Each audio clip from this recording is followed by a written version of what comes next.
हे भगवती, हे परमेश्वरी, आपके दूसरी बार अवतरित होने पर हमें यह आशा हो चली थी कि हमारे सुख के दिन पुनः लौट आएंगे।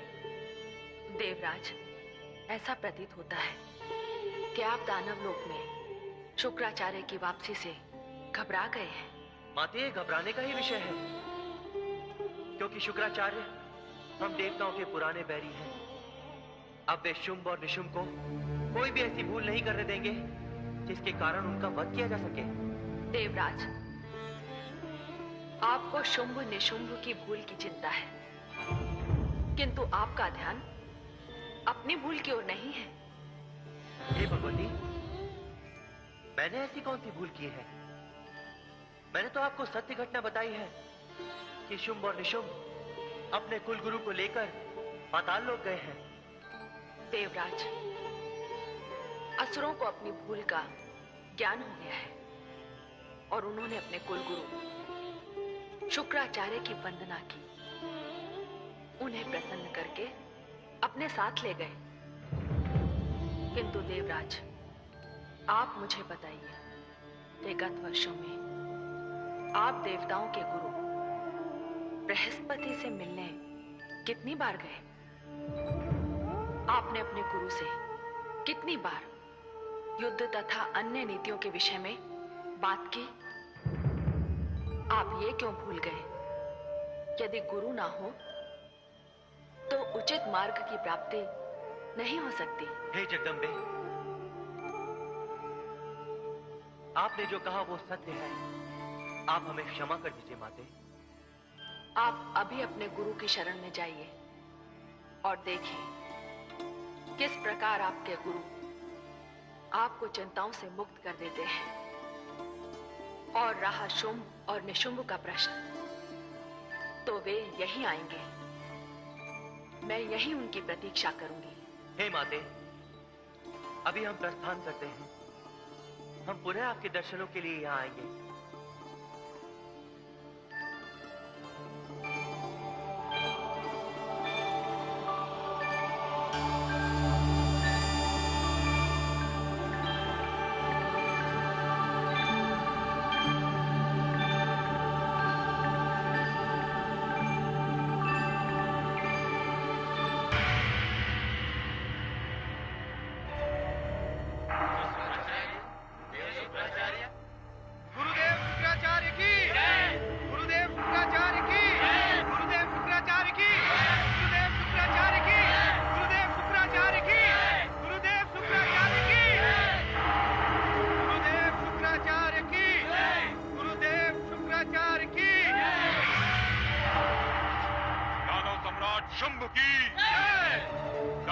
निशुंभ की महाबली चंड और मुंड की हे दानव सम्राट, कृपया सिंहासन ग्रहण कीजिए।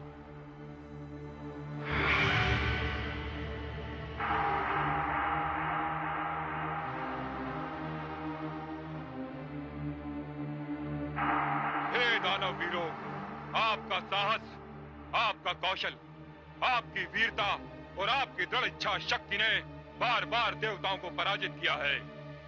किंतु ये शब्द बार बार क्यों? आपने कभी इस पर ध्यान दिया कि हर बार कोई दिव्य शक्ति दानवों को पराजित कर फिर पाताल लोक भेज देती है। दानव सम्राट हिरण्यकशिपु के पास क्या नहीं था, किंतु इतने शक्तिशाली सम्राट को भी विष्णु के हाथों मरना पड़ा। दानवेंद्र तारकासुर के पास क्या नहीं था, शक्ति, बुद्धि, किंतु उसे भी ब्रह्मा के वर के कारण एक 7 मास के नन्हे बालक ने मार दिया। आज दानव महिषासुर के बल की तो कोई सीमा ही नहीं थी, किंतु वह भी एक स्त्री के हाथों पराजित हो गया। हे दानव वीरों, हमने 3 बार देवताओं को पराजय की, इंद्रलोक पर अधिकार किया, किंतु तीनों ही बार किसी न किसी कारण से हम देवताओं से पराजित हो गए। अब पुनः एक बार दानव सम्राट शुंभ ने इंद्रलोक पर अधिकार किया है। मैं चाहता हूं इस समय सारी दानव शक्तियां एक साथ मिल जाएं और हमारी ओर से देवताओं को कोई अवसर ही न दिया जाए। अब मैं आपके साथ हूं। ध्यान रहे, आपके सम्राट को ब्रह्मा ने वरदान दिया है, कोई भी ऐसी इच्छा जिसकी पूर्ति संभव न हो, यदि ऐसी इच्छा दानव सम्राट शुंभ ने की तो वो इनकी मृत्यु का कारण बन सकती है। तो अब आपका, हम सबका ये कर्तव्य है कि हम अपने सम्राट को ऐसी स्थिति से बचाएं। हे ब्रह्मा, इस बार मैं किसी को कोई अवसर नहीं दूंगा। शुंभ और निशुंभ दोनों आपके वरदान के इस बंधन से दूर रहेंगे। गुरुवर शुक्राचार्य की जय! गुरुवर शुक्राचार्य की जय! गुरुवर शुक्राचार्य की जय! चंडमुंड, आज्ञा गुरुदेव। नगर में घटने वाली छोटी सी छोटी घटना की सूचना तुम मुझे दोगे। जो आज्ञा गुरुदेव। और मैं सारे सभासदों से भी यही बात कहना चाहता हूं कि राज्य में घटने वाली प्रत्येक घटना की सूचना मेरे पश्चात महाराज शुंभ को दी जाए। हे दानव सम्राट, क्या आप मेरे इस विचार से सहमत हैं?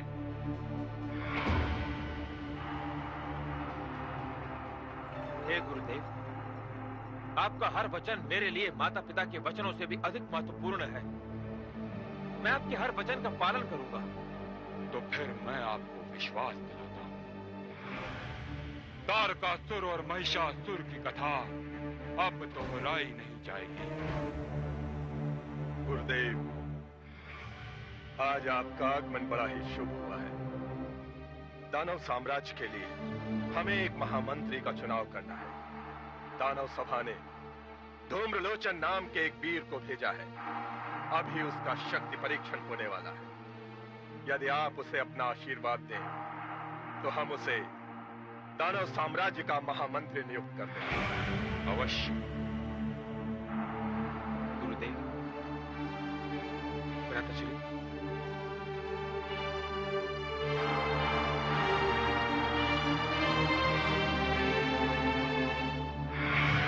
धूम्रलोचन को प्रस्तुत किया जाए।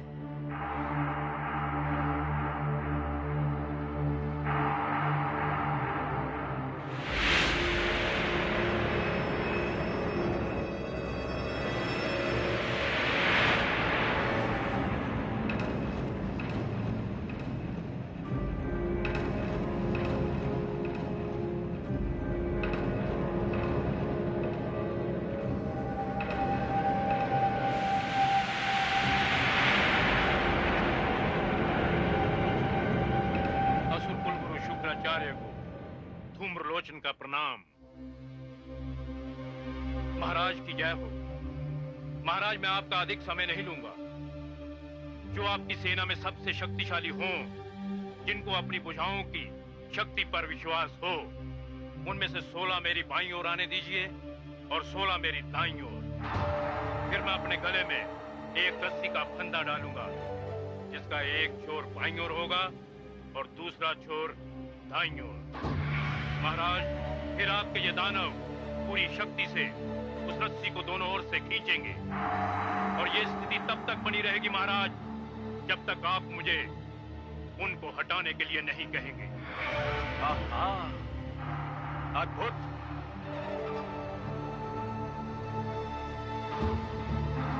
गुरुदेव, आज्ञा है वत्स। प्रणाम गुरुदेव।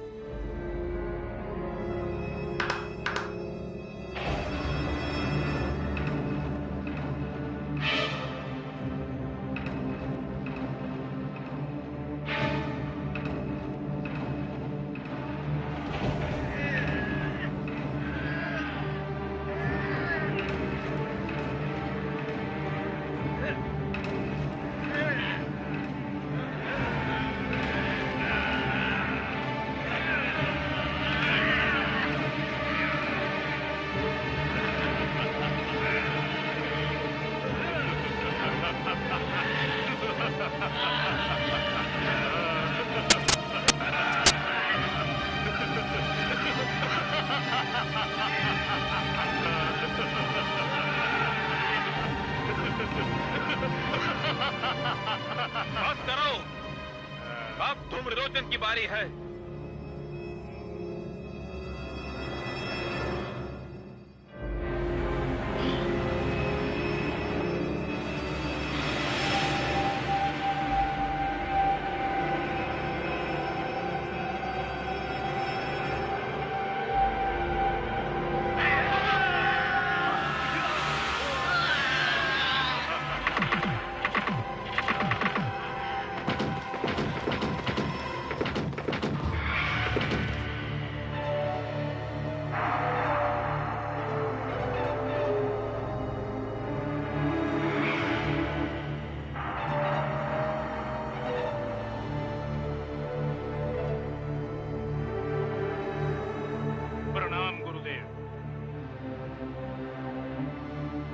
निसंदेह तुम दानव सम्राट शुंभ के महामंत्री बनने के योग्य हो। तो आज्ञा गुरुदेव।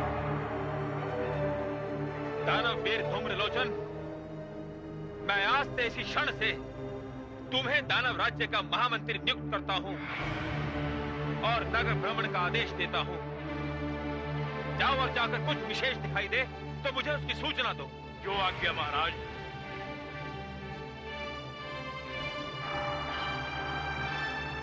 अब मैं आश्रम की ओर जा रहा हूं। मेरे आश्रम के द्वार हर दानव के लिए सदैव खुले हैं।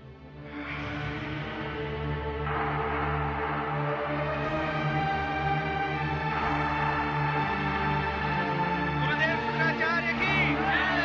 गुरुदेव शुक्राचार्य की जय। गुरुदेव शुक्राचार्य की जय। गुरुदेव शुक्राचार्य की जय। गुरुदेव शुक्राचार्य की जय।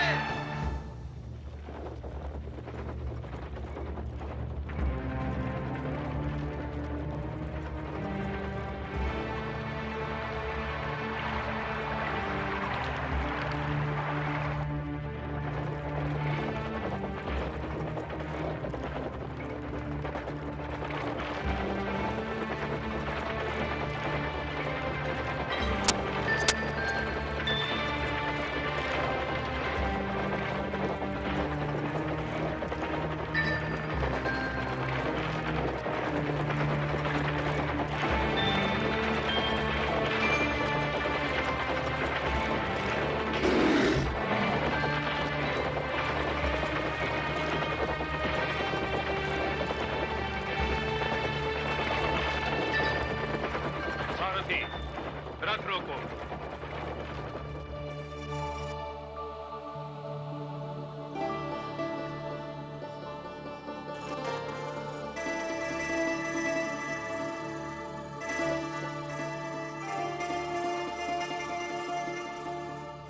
किसी श्रृंगारिक कवि की कविता जहां समाप्त होती है वहां से इस महासुंदरी के रूप की कथा आरंभ होती है। मैं सोच भी नहीं सकता कि कोई स्त्री इतनी सुंदर हो सकती है। यदि आज मैं नगर भ्रमण करने न निकला होता तो इस महासुंदरी के दर्शन करने से वंचित रह जाता। चलो चलकर अपने महाराज के समक्ष इसके रूप की प्रशंसा करता हूं, क्योंकि ऐसे सौंदर्य के अधिकारी तो केवल हमारे महाराज शुंभ असुरकुल नंदन ही हो सकते हैं। किंतु महामंत्री जी, असुर सम्राट को सूचना देने से पहले गुरुदेव शुक्राचार्य को इसकी सूचना देनी चाहिए। यह उनका आदेश है कि इस नगर में कोई भी नया प्राणी आए तो उसकी सूचना उन्हें सबसे पहले मिलनी चाहिए। क्यों? इसकी क्या आवश्यकता है? आवश्यकता है महामंत्री जी। असुर कुल गुरु को देवताओं के छल का कोई संदेह होता है, इसलिए हम सबने उन्हें वचन दिया है कि इस नगर में घटने वाली किसी भी घटना का वर्णन हम सबसे पहले गुरुदेव शुक्राचार्य के समक्ष करेंगे। तो ठीक है, मुझे कोई आपत्ति नहीं। सबसे पहले गुरुदेव के आश्रम चलते हैं। सारथी, रथ घुमाओ।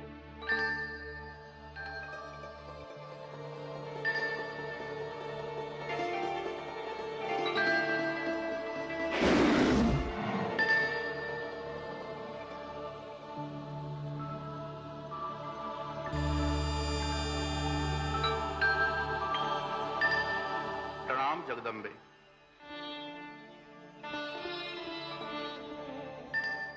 आइए देवगुरु। हे जगदम्बे, आपको कोटिशा धन्यवाद। देवगुरु, धन्यवाद का कारण? आपने जब देवताओं को मेरा स्मरण करवाया तब वे मेरे पास आए। इसमें धन्यवाद की क्या आवश्यकता थी? हे देवगुरु, मैंने तो उन्हें उनका कर्तव्य स्मरण करवाया। वे आपके पास आए, इसीलिए उनकी रक्षा हो जाएगी। और इस समय आपके मेरे पास आने का कारण भी तो यही है। महामंत्री धूम्रलोचन ने मुझे देखा और अब वो असुर सम्राट शुंभ को मेरी सुंदरता के बारे में बताना चाहता है, किंतु असुर सम्राट को सूचना देने से पहले वो असुर गुरु शुक्राचार्य के पास जा रहा है। वो यदि वहां पहुंच गया। नहीं जगदम्बे, वो वहां नहीं पहुंचेगा। आपकी इच्छा के विरुद्ध इस संसार में कुछ भी नहीं हो सकता। मुझे आज्ञा दीजिए।